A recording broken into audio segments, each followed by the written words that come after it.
StrayAllDay.com. You are now tuned into the show where you learn the discipline to show up day after day to do the work, the confidence to put yourself out there boldly and authentically, and the mental toughness to continue showing up, doing the work, putting yourself out there, even when the success you've expected to achieve has yet to be achieved. And on top of all this, you get a huge dose of personal initiative. That is the go-getter energy that moves any one of us, including yourself, to go and make things happen instead of waiting for things to happen. And then we put all this together into a series of frameworks, approaches, insights, strategies, and techniques all underneath the umbrella of one unified philosophy that is called Work on Your Game. My name is Dre Baldwin, also known as Dre All Day, and welcome to the show. And today's topic is, we are on the seventh and final piece of our 7-part series here. Not the end of the show forever, but 7-part series, the last piece here of what your older self wishes your younger self understood today. And that's what we'll be talking about here. But before we get started, let me remind you all of two things. First of all, my daily motivation and Monday motivation messages, guaranteed to have you focused, sharp, and on point to start your day or your week, respectively. All you had to do to receive these messages is be part of my texting community. All you got to do to do that is text me at this number, 305-384-6894. And once we start sending those messages out again, we're not sending them right now. So if you text me right now, you're not going to get a response, but we are logging your number. You'll be getting those as soon as we start sending the messages out again. Again, just send me a text. Secondly, Work on Your Game University. You'll have to get access to all of our trainings, all of our courses. You see all this stuff that I put out here on this show? All right, imagine what it's like when you get into our deep dive trainings, our deep dive masterclasses, our deep dive tactical stuff, our deep dive strategic stuff on specific areas such as mindset, strategy, systems, accountability, business, sales, communication, people skills, leadership, discipline, confidence, time management, all of these things, all at workonyourgameuniversity.com. The link to join the university and see what we have going on, at least see what we got going on, is at workonyourgameuniversity.com. Again, workonyourgameuniversity.com. With all that out the way, let's get into the topic here, which is last in our 7-part series, things that your older self wishes that your younger self understood right now. Number 19, learn how to sell and always get better at doing it. Selling is another one of those force multiplying skills. I mentioned this a couple episodes back when I was talking about getting leadership skills. Sales is another skill that you should always be getting better at, because the better you are at selling, it makes everything else better. If you're a good salesperson, it makes you better at doing a job. If you're a good salesperson, it makes you better at running a business. If you're a good salesperson, it makes you better at making friends and influencing people. Anything that you do in life, if you're a good salesperson, it will make that other thing better. All right, that's a force multiplier, because your ability to sell, again, allows you to do everything else. Because if you can sell, then it gives you more opportunity to do more of your other stuff, or at least it sells you into the opportunity to do other stuff. Selling simply means, everybody, your ability to influence and persuade other people to see things the way that you see things. That's all selling is. Seeing things the way that you see things. So while there is virtue in allowing everyone to think how they want to think and not trying to influence or persuade, even when their opinion is different from yours, there's also value in getting people to see things exactly how you see things, even if that means moving them from where they are to where you are. All right, that is sales.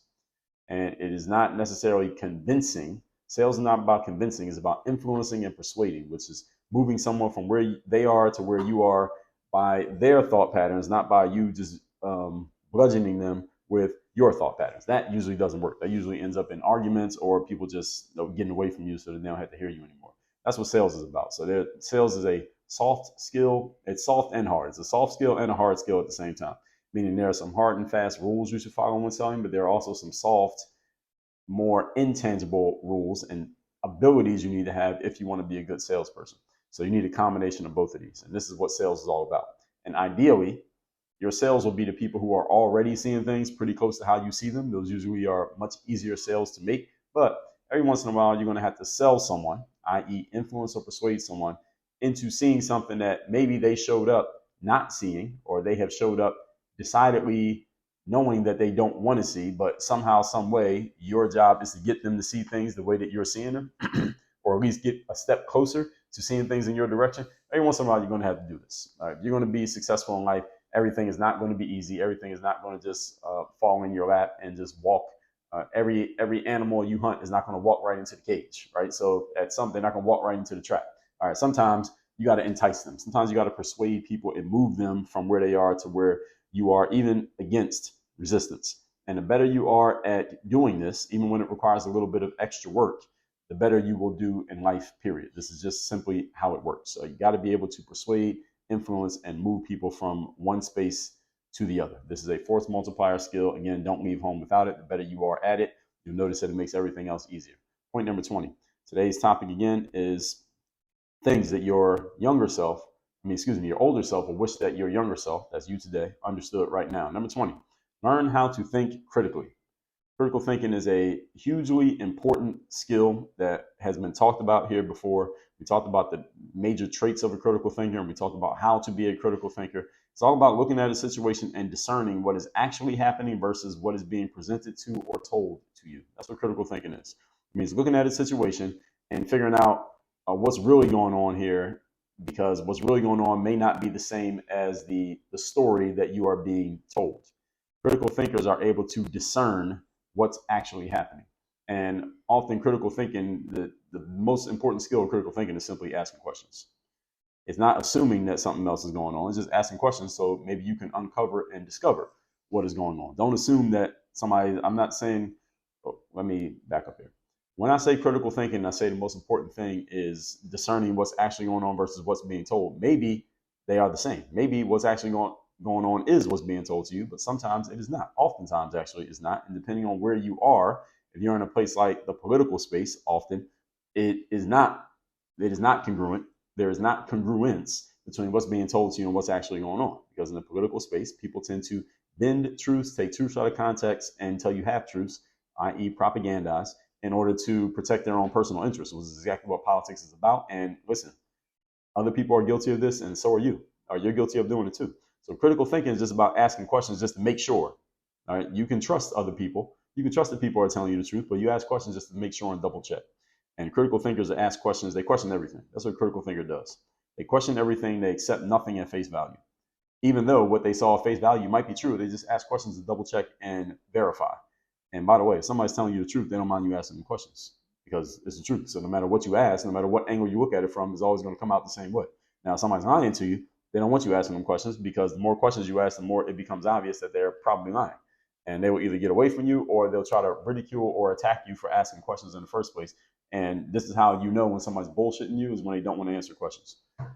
So use that, take that home with you or wherever you go here today to find out who's telling the truth versus who's not. It does not mean, again, that what's being told to you is necessarily not true. It's just you want to verify. All right, so trust but verify is what we say. Many people are not very good at thinking critically. And the reason is many people don't want to do the mental work of engaging in critical thinking. Because to engage in critical thinking, you have to look at things with a critical eye, meaning I'm not going to just accept what's being shown to me here. Let me find out what's really happening. That's what critical thinking is about, and that's mental work. That takes work. Most people don't want to work. Human nature defaults to laziness, doing nothing, using as little energy as possible, and not exerting ourselves.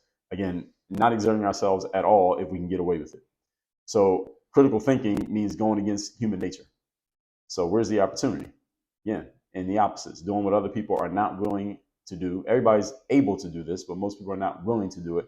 Another reason people don't think critically is because they like to accept things that agree with, that align with the worldview that they showed up with.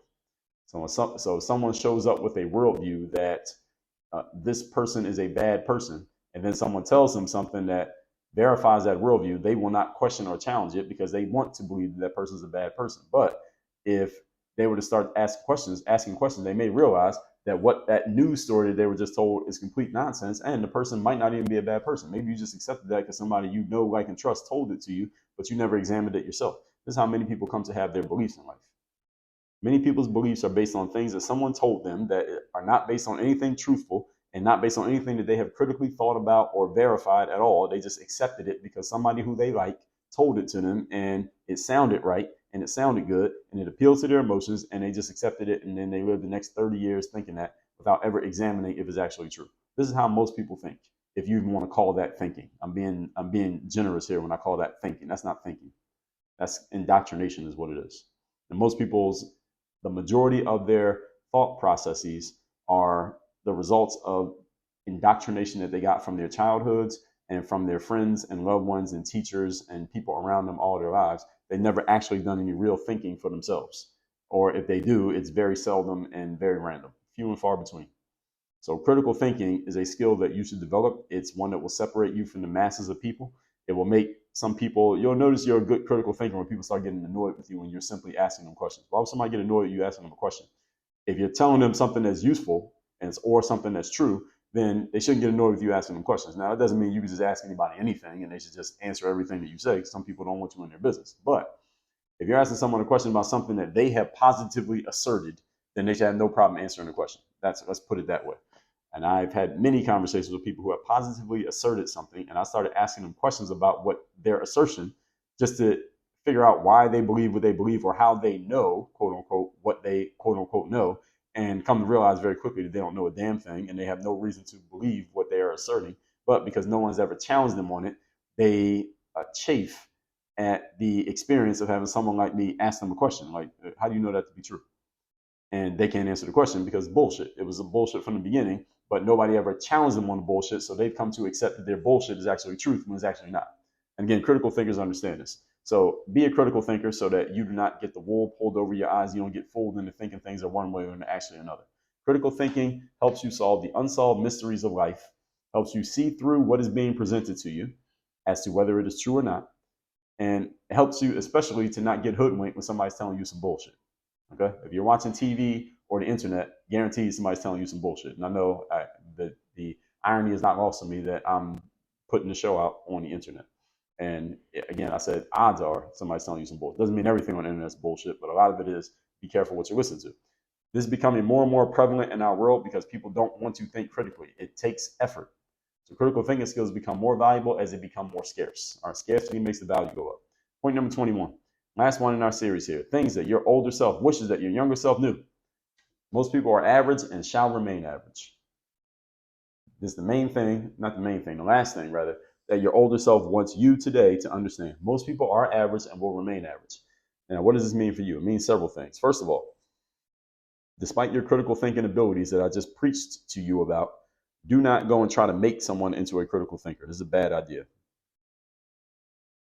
I want to say this one again because this is very important that you not mess this up. Do not go and try to make someone into a critical thinker. That's a bad idea. It is a waste of time. It is a waste of effort, and you will fail. So you're losing on 4 fronts. You had a bad idea. You wasted your time. You wasted your energy, and you still didn't get the goal. All right. Do not try to make someone into a critical thinker. That is an exercise in futility. Most people are not going to follow any other points that I've laid out in this series, despite the fact that they heard them, because people are simply lazy. And most people are lazy, i.e. the average person, that's most people, are lazy. So even though I have told you all these things here in this series, 21 different things that your older self wants you to know right now, and you heard me, many of you will not follow through on most of the stuff that you heard here. I mean, you may appreciate it. You may have liked listening to the show, but are you actually going to do anything different based on what I said? For most people, the answer is no. Actually, let me not say most people listen to this. Most of you listen to this. You're a different type of individual for the fact that you're even listening to this type of show. Most people in general, if the whole world, like if this was required listening for everybody in the world, most people who heard everything I'm saying here would do nothing with the information. So let me correct myself here. If you're listening to this show, you're a different type of individual because you're a person who actually wants to get better. You want to improve. The show is literally called Work on Your Game. And I'm giving you 21 different points that your older self wants you to know right now. If you've gotten this far, then I'm assuming you're a exceptional type of individual just by the fact that you listened to this. Doesn't prove you're going to do anything, but the fact that you listen to it already makes you different. Most people ain't different. You get what I'm saying? Okay, how many of your friends will listen to a show like this? Even if you told them about it. All right, there you go. That's my proof that most people ain't different. Okay, so most people will not follow the stuff that I say here. Again, if I had just the average person listen to the show, it's not because most people don't want to be successful. If you ask most people, do you want to be successful? Most people would say yes. The reason most people are not successful is because most people don't want to do the work that is required to be successful. Everybody wants a success. They just don't want to do the work. Again, everybody wants a baby. They don't want to go through the labor, right? Most people are naturally lazy, will not do anything to break through their natural tendencies of lethargy. Your job is to be different from most people. Break yourself through these tendencies and actually do the work that most human beings are not willing to do. So look at what most people won't do and do it. All right. Look at what most people will do and don't do that. Now, again, there are some exceptions on both sides, but as a general rule, that's accurate. The reason most people end up average is because they never think about the things that we're talking about here. Right? Because they don't go looking for a show called Work on Your Game because it sounds like effort. So they don't even want to listen to a show. As soon as they see the title, they're like, work? No, I'm good. Okay, most people never even consider this stuff, let alone do they hear about it and do nothing. So most people just want to be left alone in their lethargy, which is fine. And they want to be left alone with the status quo of who they are and where they are. That is also fine because that's their personal choice. And as I just told you, it is not your responsibility to change another human being. You try to change another person, good luck. All right, come and let me know in 6 months or a year after you tried and failed that you shouldn't have did that.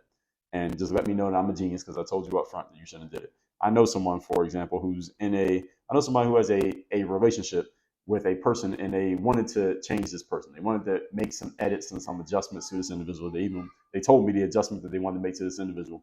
And I was just asking them some questions. Well, did you suggest this to them? Did you tell them this? Did you tell them that? And they were like, Dre, I told them all of those things you just said. I told this person these things and they're not doing any of these things. And I really want to adjust this person. I want to make them better and help them change and this and that.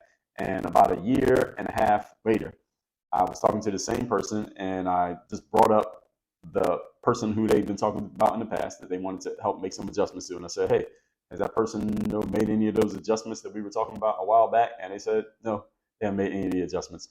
And at that point, I think the person who I'm talking to, they had finally realized, okay, I'm not changing this person. So either I'm just going to keep dealing with this person as they are, or I'll get rid of this person, get them out of my life and move on to something else. The point being, folks, you need to do that like within a minute and a half instead of a year and a half. Because I think this person was really trying to help adjust this person and change them, but you cannot change another person. You can influence, you can persuade, you can suggest. You cannot make another person change. Impossible.